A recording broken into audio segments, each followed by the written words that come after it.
Yo, Charley. Welcome to Democracy Day Street, where Gen Z checks power, street style. I'm your host, Agyapong, and we are here to keep it real, exciting, and relevant. No gimmicks, no settings, nothing.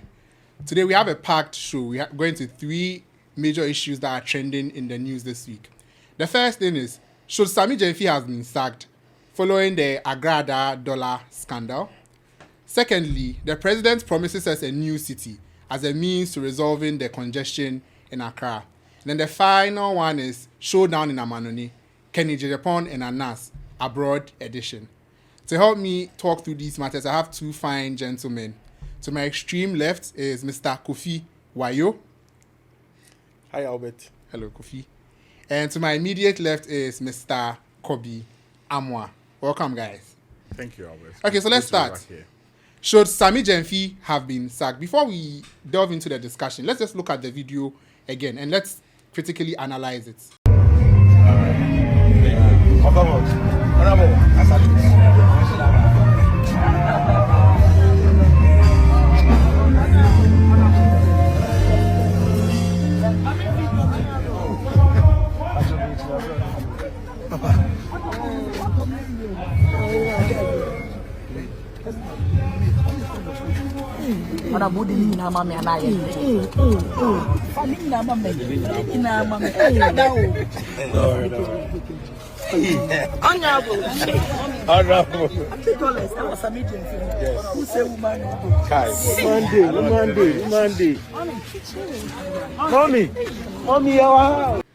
Okay, gentlemen, so you see in the video Sammy sharing dollars. The first thing is it $800 or is it $10,000, Kobe?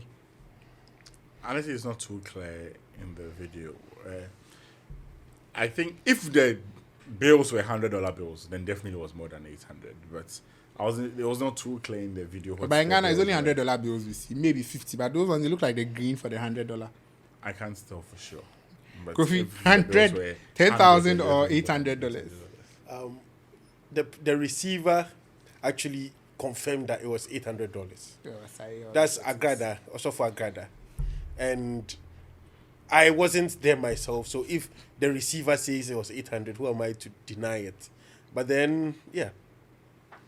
Okay, so let's start with, should Sammy Gyamfi have been sacked? Now, this issue came against the backdrop of the code of conduct being released the week before he shared the money.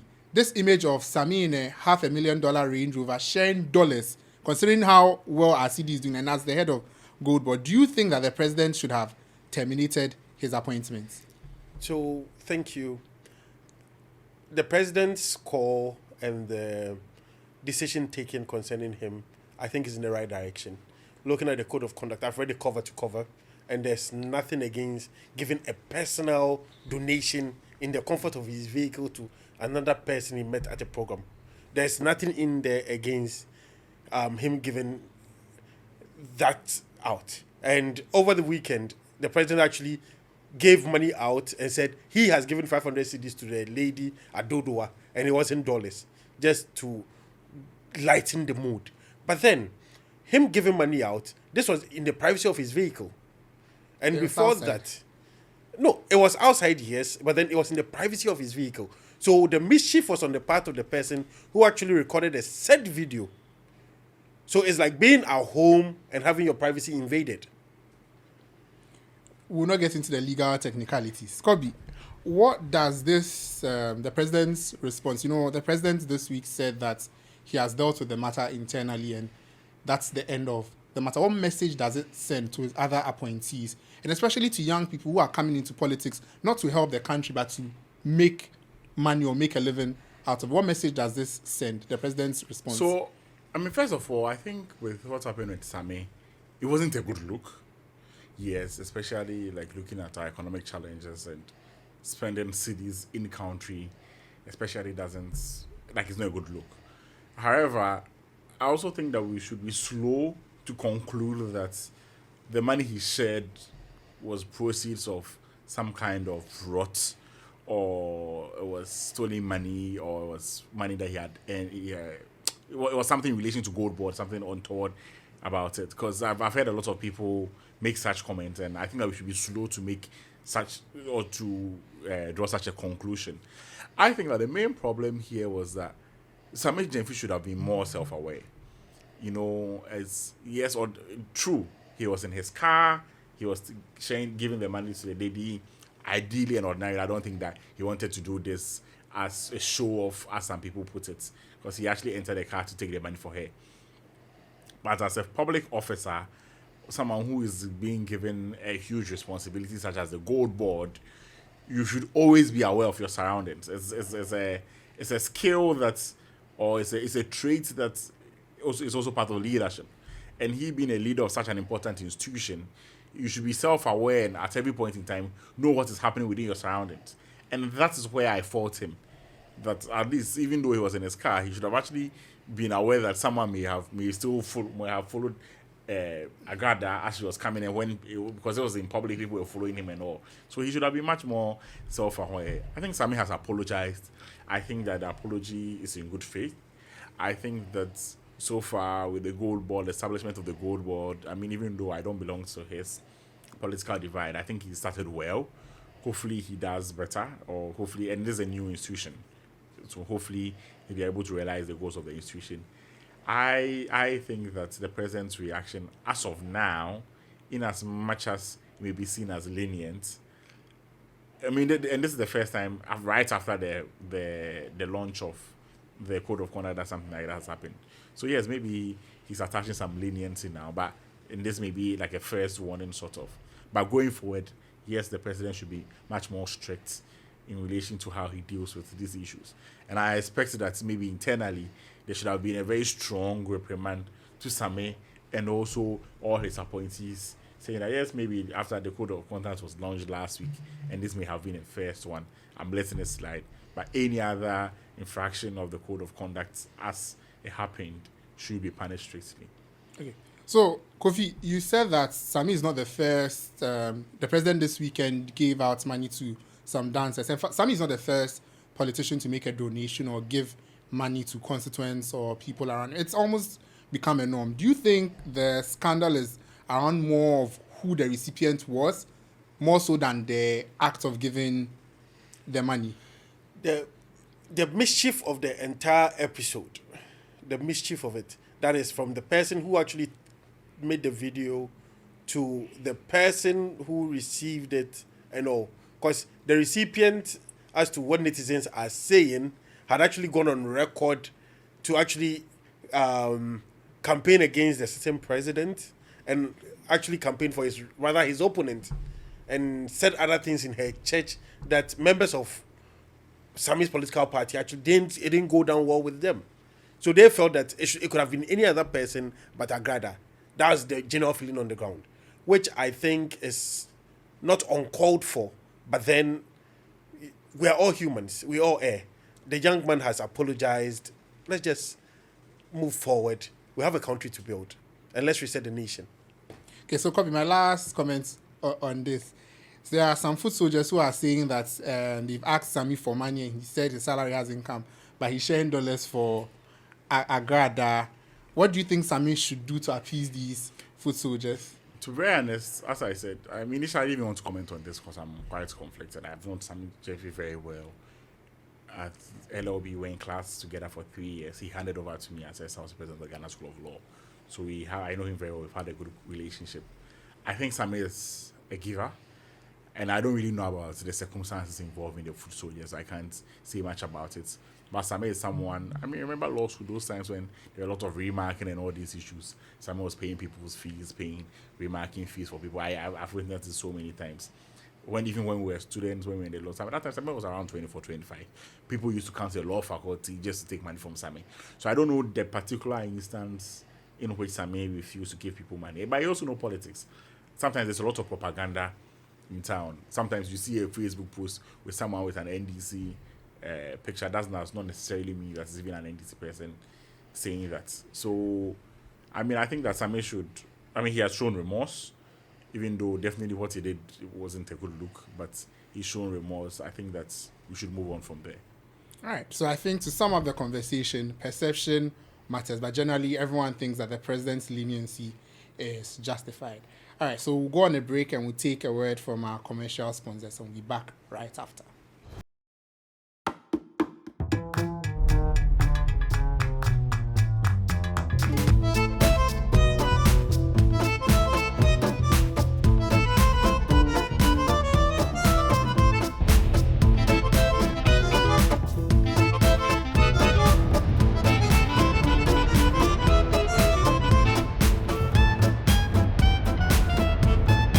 You're still on Democracy Day Street, and we are talking about the plans for a new city. This week, President Mahama announced that he has plans to build a new city to decongest Accra. I think we can all agree that we have a big congestion issue in Accra, and cost of living just keeps soaring. But Accra is Accra, so everyone keeps coming here. And as a remedy to this, the president's proposed solution is to build a new city where he will take some of the key government offices there to decongest Accra and kind of space out Accra. Kofi, tell us a bit more about what the president's vision is. Is it just gimmicks or is it a real political promise he intends to keep? With the president of Ghana, this particular president, that's His Excellency John Dramani Mahama, at least someone will say he's a president who walks the talk. He's not just a talker. And with him promising a new city, that means plans are probably far advanced, a site probably chosen, looking at the closeness and how to actually get it done. Since he's already promised that there's going to be real transport from that place back into Accra Central, yeah, why not?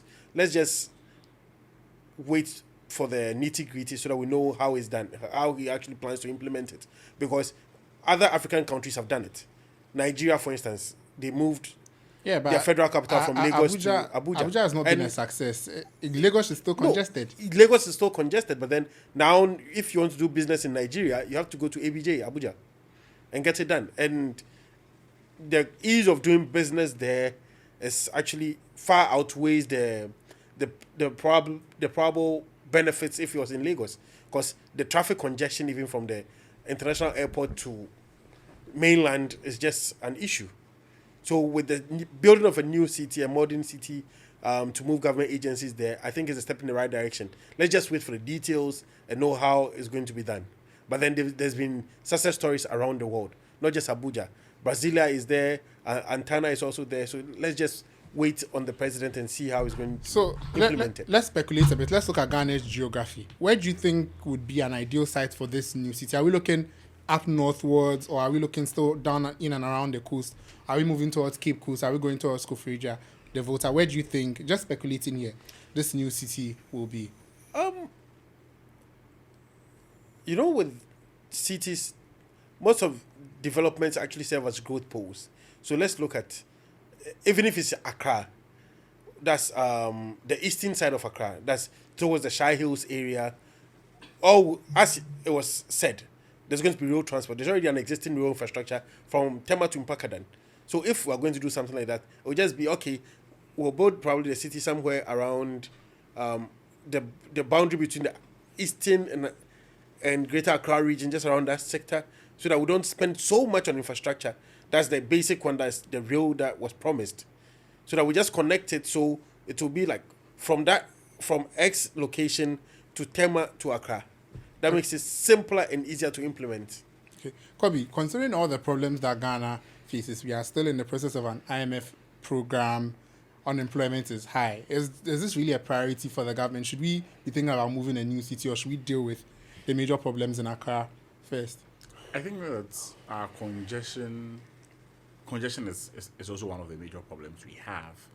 However, I'm not too convinced with how the president wants to deal with it.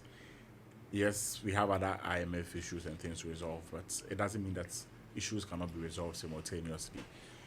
For instance, building an entirely new city may come with so much costs, which may not necessarily feed into the economy of the country in the immediate terms, right? But Greater Accra is congested, but it's also because of how our planning is and the kind of infrastructure that supports the city. I've lived in the New York City. The New York City is has way more people, but in as much as, yes, there may be some challenges, there's been adequate infrastructure that has been built to support the city. Now, Ghana, for instance, Greater Accra, there's a lot of traffic because even within the town, roads are not good. There is no proper busing system for people to move and to decongest the roads. There is no existing intra-city train system where people can easily jump on the train from one place to other. So just within just shorter distances, right? Moving from my house to here, I spent almost an hour. If it was a railway, if it was a train, maybe like a metro or something, I could have just hopped on and within 25 minutes or 20 minutes, I would have been here. So I think that these are the actual problems that we have to address. If there are some specific communities which are so congested that we need to break them down, that's fine. Also, the government agencies, I don't think that we should go build a new city to invest whilst we have old cities that are begging for development. For instance, if you want to move government agencies to decongest Accra, you can decide to move them to already existing cities, and even moving them there is going to actually increase the economic activity within these cities and enhance the local economy in these cities. For instance, if you decide to move, let's say, one ministry and its agencies to Eastern Region, Koforidua, immediately, or Sunyane, immediately it's now there are a lot more people, a lot more high earners, there's a lot more activity there, and it increases the demand in that's local economy, and there's much more economic activity there. So then people now within the Sunyane environs are going to benefit from this activity. But it's not as simple though, because it means that you have to also back it with a lot of infrastructure even within the country. Because if, let's say, you are moving a ministry to Accra, from Accra to Kumasi, and you have to drive now 6-7 hours from Accra to Kumasi because of traffic and bad roads, it's a challenge. But if you have good roads where Accra to Kumasi is just about 250 kilometers, so with good roads, that is a 2.5 hour journey. With good train systems, that is like a 1 hour train. With good train systems, that's like a 1 hour journey. So rather than trying to, even if you want to decongest, rather than going to create an entirely new city which may be so artificial and may not immediately enhance the economy of the country, why don't you look at already existing cities, move some of these agencies which you think is congesting the cities into these areas to help boost the local economies there? I think that will be a better solution to the problem that I agree with. Okay, so Kofi, one other thing, we've all lived in cosmopolitan cities. We lived in London, we've lived in New York. The truth is, when you do move another city, there comes with cost implications. So you are essentially saying you are going to displace one set of people to bring the wealthier set there. What do you think the president's mitigation tool would be to those who are going to be living in this new city and the rising cost of living that they are going to be met with?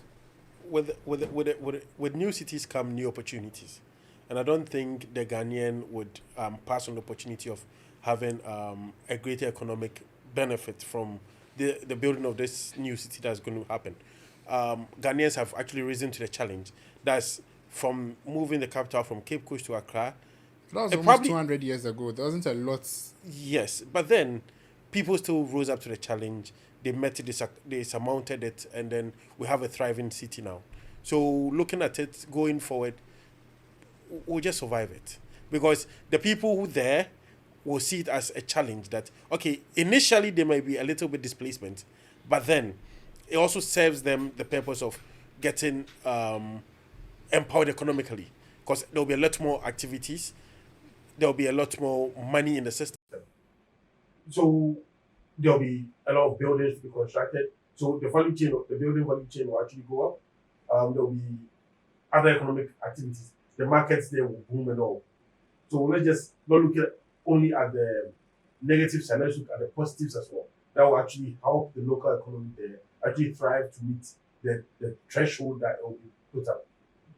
And do you think this is a viable promise that can be completed in President Mahama's one term, or it's something that would require future? Government is continuing. So the journey of 1,000 miles begins with a step. You take the initial step, and then we proceed from there. Because there are certain institutions, when Film School where Kobe attended was built in Kotokwaba. The initial set of people who actually started there, they don't know Kotokwaba was actually going to go into how it is now. I attended John. And when it was set up, people were saying that school will ruin.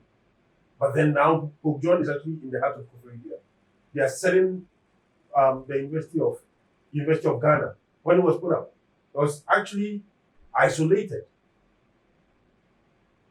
The question Let's just look at it that way, so that it serves as a good goal to actually drive development to itself and develop the local economy around it. So the question itself, when you say government is a continuum, you need to say the first, we are in a country where we have a history where governments do not finish projects that other governments start. So if it's a big, bold project and it's a political initiative, the chances are if President Mahama or President Mahama's allies don't retain power come 2028, the projects will die. So why should we put so much money in something that may not finish? Let's not just jump there. No, let's not jump the gun. There should be a plan as to how to go about it. So let's just set it out. Let us just keep it on ice and then see how it's going to pan out. All right, okay. So you're still on Democracy Day Street. Let's catch commercials.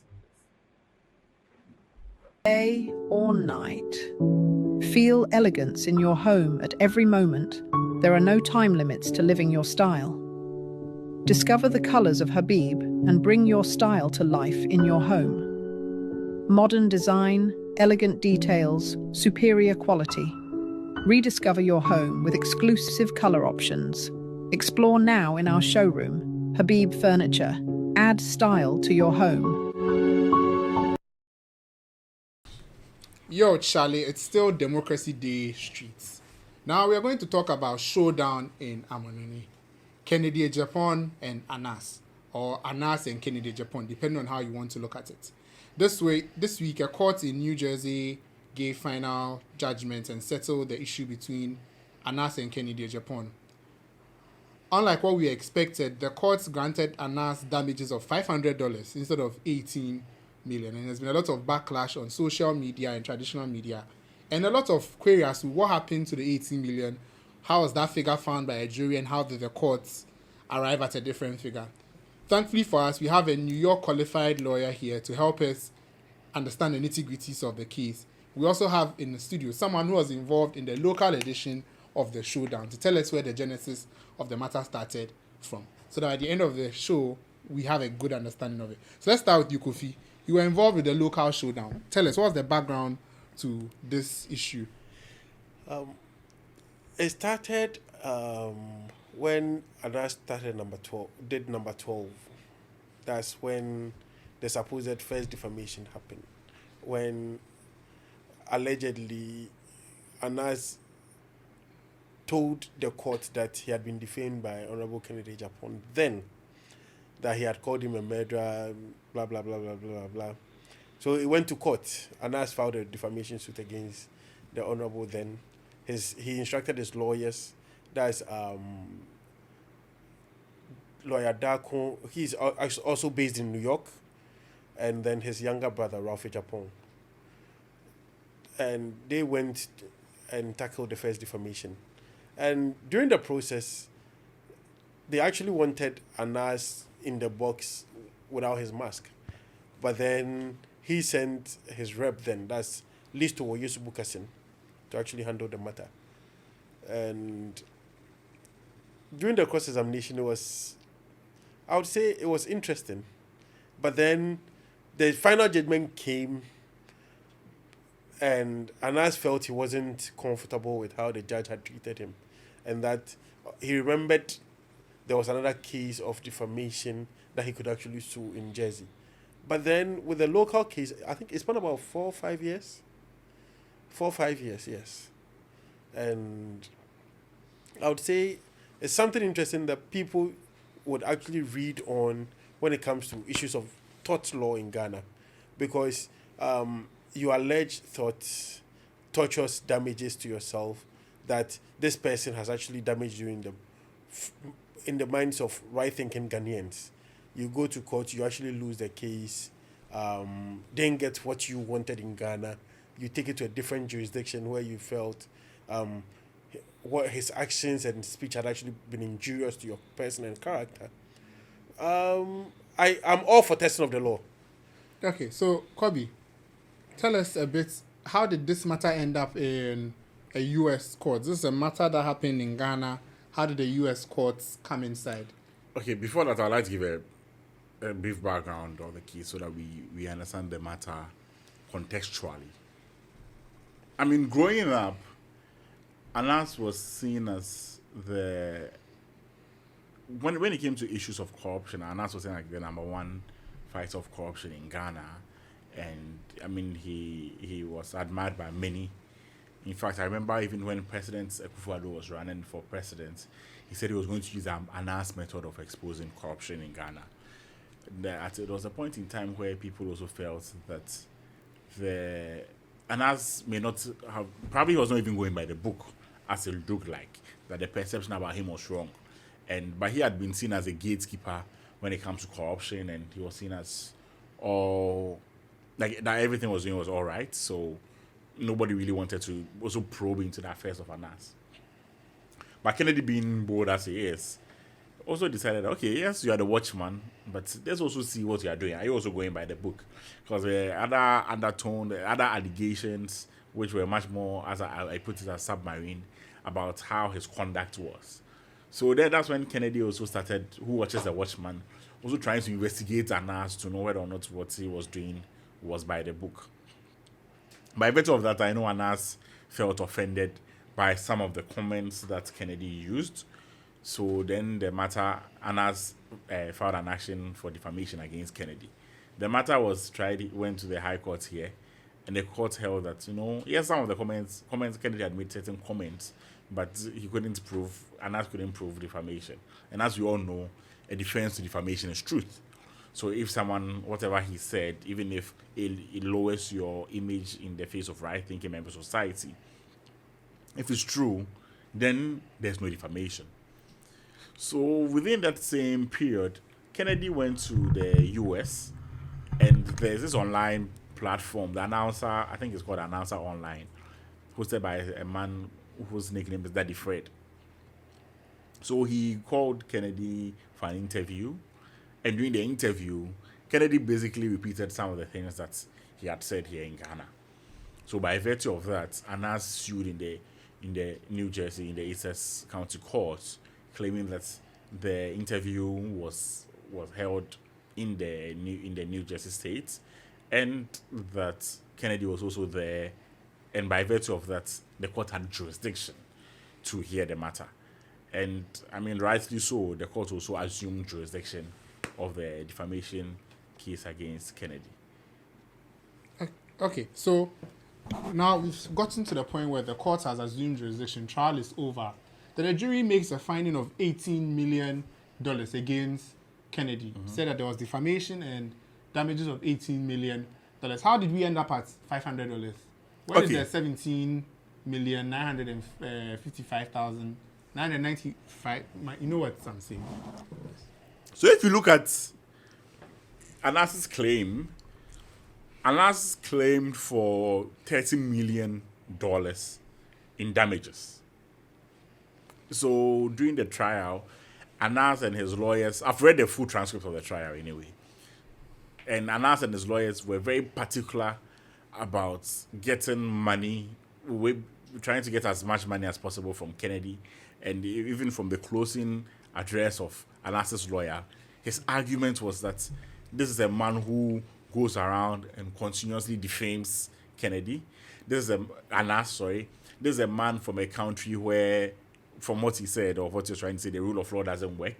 This is a man from a country where he is a big man, he has a lot of money, and he's in a political system where it's a two-party system where there's a winner-takes-all process, and it's not truly right that he may get justice in Ghana.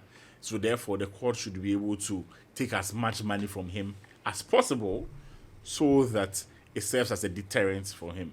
So they were trying to get $30 million.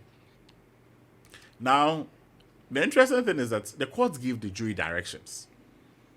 The court's direction to the jury was, first of all, to find whether or not there was defamation Then, secondly, to find whether or not there was actual damages in the sense that Anas should have been able to prove that defamation had harmed him or his reputation in a certain way. And if there was actual damages, then give punitive damages. Now, actually, in the direction to the jury actually said that, in fact, Anas had not been able to prove any actual damage. Ordinarily, even if it was any other claim for defamation, the matter would have ended there, because Anas wouldn't have even been able to prove defamation, because ordinarily, per the laws of New Jersey, you have to prove actual damages to be able to succeed in a claim for defamation. However, some of the comments that Kennedy made bordered on criminality. For an allegation of something which is criminal, it is actionable per se. Actionable per se simply means that for that you don't need to prove that there was actual harm. Once the person said that and it was not true, then there was actual harm. Now, even in the trial, from the transcript, this is actually what transpired.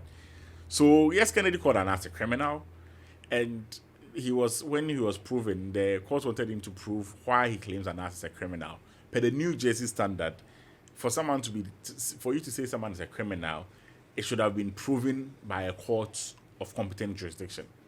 Now, per the defense of Kennedy and his team, the court in Ghana, through the defamation case, had actually stated that yes, Anas was a criminal. The judge actually stated that in his decision, that he was a criminal, blackmail and other things. All the things were actually said by the judge too. So per the claim by Kennedy's lawyers, that determination had already been made by a court of competent jurisdiction in Ghana. So there was no defamation. But I think what the court settled on was the fact that yes, it was made, but it was made in a civil matter. But for criminality, it should have been made in a criminal matter for you to say that indeed he had gone through the process. And even though our lawyers or Kennedy's lawyers' argument was that in Ghana, for a court to be able to even make a pronouncement of something bordering criminality, even during a civil matter, there's something we call proof of crime in a civil matter. So for a judge to be able to make a pronouncement that indeed this was a criminal, something that bordered on criminality, it means the judge would have weighed it, even though during a civil matter, through the lens of the criminal burden of proof. Okay, we are getting a bit technical here. Let's break it down for the average. So we want to know, how did 80 million turn to 500? So basically, the jury, after considering everything, and also as we all know. So if you could explain why the jury is the one doing the consideration, not the judge. So as we all know, not as we all know, maybe as both of us know, but jurors are not lawyers. Jurors are ordinary members of society who are called to come and assist in the case, especially on matters of fact. So they also hear the matter and they make their decision on matters of fact. And it's been an issue of facts as to the award, what the award should be. The jury was allowed to make that decision. And during the case and the trial, Anas's lawyers also tried to create a strong impression that Kennedy is someone who is rich, and in Africa, once you are rich, you find your way through the system, and you have to be punished. So the jury, in as much as the court held that there was no actual damage, the jury in their decision making went, first of all, gave presumed damages of 5 million. They also went ahead to give actual damages for $5 million and punitive damages of $8 million. Now, when they made that, in fact, Kennedy's lawyer in court stood on his feet to say that the jury didn't even follow the instructions of the court because there was no actual damage. And even if there was actual damage, for trials in New Jersey, the trial for punitive damages is usually different. It's after the determination has been made that there's actual damage, that's when they have a small, mini trial for you to determine that there was punitive damages. So there should have been nothing like that. But the court and the judge in his wisdom refused it and just made it clear that, you know what, they should just file written, they should come on notice by paper. You know, sometimes you go to court, you try to make an argument, and the judge wants you to come formally. So in the determination, the judge found that no. So, no, in fact, if I may correct myself, the judge didn't even... So Kennedy's lawyers were smart about it. They realized that if they go by way of mistrial, the whole trial process will start again.